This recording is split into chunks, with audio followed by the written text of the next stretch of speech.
Pemerintah Kota Makassar berhasil meraih opini wajar tanpa pengecualian WTP dari Badan Pemeriksa Keuangan BPK.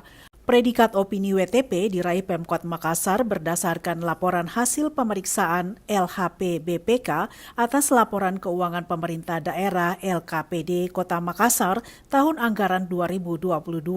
Wali Kota Makassar Muhammad Ramdan Pomanto menyatakan rasa syukurnya bisa mempertahankan predikat WTP dari BPK selama 2 tahun berturut-turut pada periode kedua yaitu LKPD 2021 dan LKPD 2022. Setelah sebelumnya LHP BPK atas LKPD 2020 lalu, Makassar hanya meraih predikat wajar dengan pengecualian atau WDP.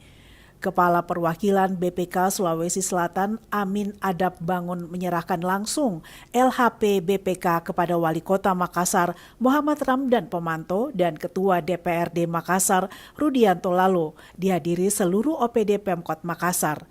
Penyerahan LHP BPK atas LKPD Kota Makassar tahun anggaran 2022 ini berlangsung di Gedung BPK Sulsel hari Rabu 17 Mei 2023. Opini audit ini diterbitkan jika laporan keuangan dianggap memberikan informasi yang bebas dari salah saji material. Demikian untuk Smart City People.